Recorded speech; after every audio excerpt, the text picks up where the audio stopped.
People buy bottled water for like convenience or because of the transportation. It's not because like the water itself is super valuable. Like the bottle's useful. Some places have bad tap water, so having water transported in a different way that isn't through the shitty pipes gives them better water quality, stuff like that. He's not like picking a scenario. First he said like he said when everything is owned, and so I'm like, okay, if I have ownership of some water, then I have a complaint. And he's like, maybe you don't own it. It's like, okay, if I don't own it, then I don't have a complaint. Like some guy drains the waters of a river that I have no ownership over, no rights regarding. Like, how is that related to me? Because like the way the way he's discussing is wrong. So that's a thing you can talk about. Like, what is the right way to approach the subject?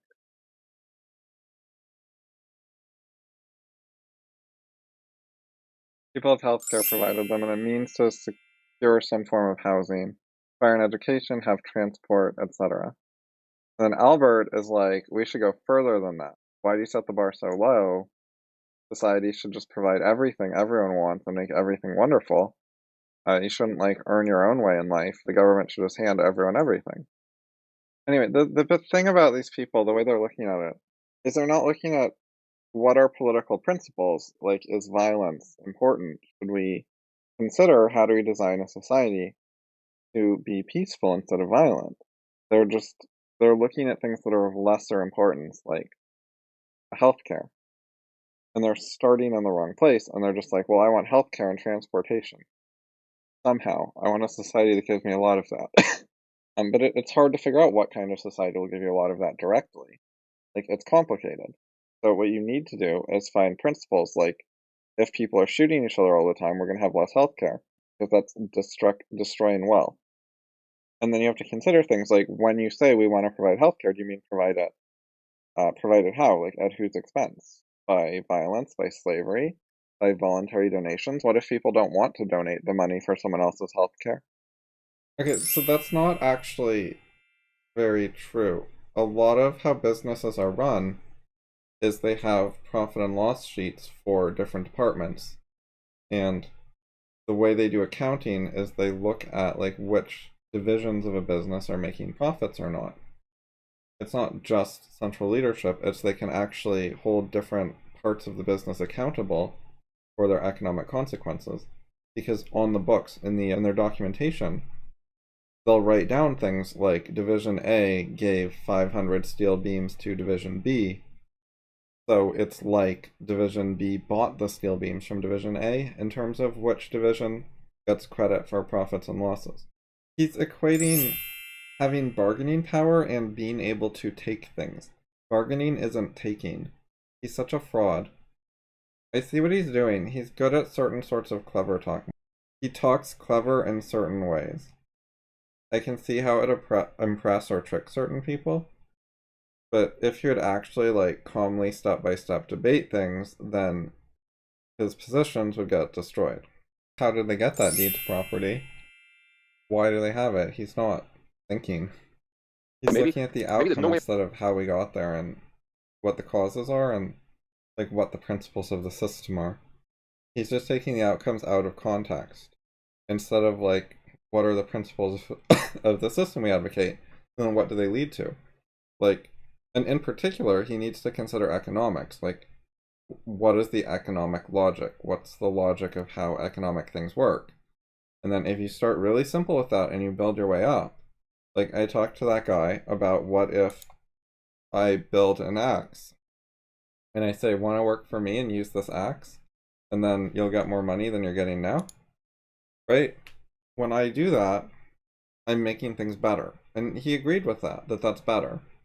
But then he thought, at some point when things get more complicated, it gets bad.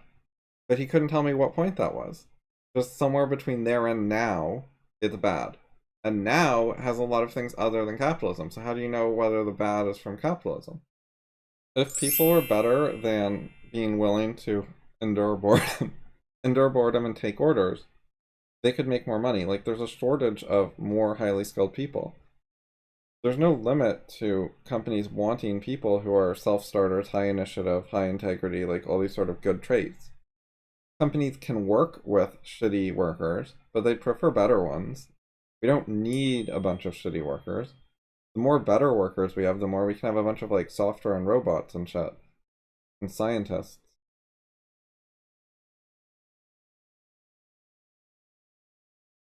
Market socialism's basic goal is to like distribute wealth in a good way that's pretty efficient, like maybe more efficient than capitalism, maybe less, but like it's fairer or whatever.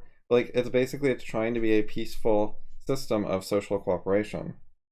But this is inefficient if there's no effect on occupation, then people just have whatever occupations they want, regardless of what's like productive or, what there's demand for. Like everyone can just be a poet. That's the kind of detail he didn't provide, like who decides who can have what job. This one is just everyone can have whatever job they want, but then what if not enough people want to be farmers? Price stuff at marginal cost, you lose money because the marginal cost is not the whole cost. Plus there's no profit. Further, if you price things at marginal cost, then if you have a higher marginal cost, you get to charge a higher price. You get paid more? Right? Like, what's the incentive? What's the incentive to minimize costs when it's like cost plus government projects? You can get a lot of mileage out of asking people for better for better details. Like me asking that guy, what does he mean by market socialism? Like, where is it written down with all the details? If someone will actually give you all the details, then you can look through them and find flaws. And if they won't give you the details, you can just complain about that. If you're going to do this, you should have sources that you can provide if they say, well, where are your details, Like, I'm perfectly willing to point him at Mises' books and say, tell me the flaw. But he doesn't want to do that. Like, he neither wants to provide a bunch of details like a book for me to go through and find flaws in, and also he doesn't want to point out any flaws in the books I bring up. So that's a major difference between us. When I tried to get a book out of him, he came up with Stirner, who is a different perspective than the stuff he argued in the conversation. Like, part of the time he argued for Marx, part of the time Stirner, part of the time market socialism, part of the time he was talking about, like, making a better society that's more peaceful, fair, just, etc. Part of the time he was talking about might makes right and advocating like theft and violence and stuff. And it was just really inconsistent. And then part of the time he denied objective truth. And he did a lot of derailing, like he doesn't know the definitions of capitalism or socialism. Stirner says property is a spook. So does he want like no ownership of consumption goods either? Like, what system does he want?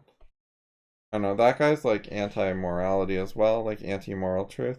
Well, they just don't really care that much to find out what the answers are. They don't want to put in very much work or think about it or research things. Like, I'm like trying to tell him you have to go through economic ideas like step by step and learn logically what connects to what. He just doesn't want to do it. He's not aware of such a thing. His idea of an argument is just like capitalism causes centralization, which is bad. And it's like, well, what centralization? How does capitalism cause it? Which part of capitalism causes it? Etc., etc. And then if you look at Mises' books, where was it? Like, there's part 2, the concentration of capital and the formation of monopolies as preliminary steps to socialism. The problem, the concentration of establishments, the concentration of enterprises. There's chapter after chapter about concentrations and monopolies. Like, he covered this. Like, I just doesn't want to pay attention to it. Like 275 Partial Socialism. That sounds interesting. I've read this book, but it was a while ago.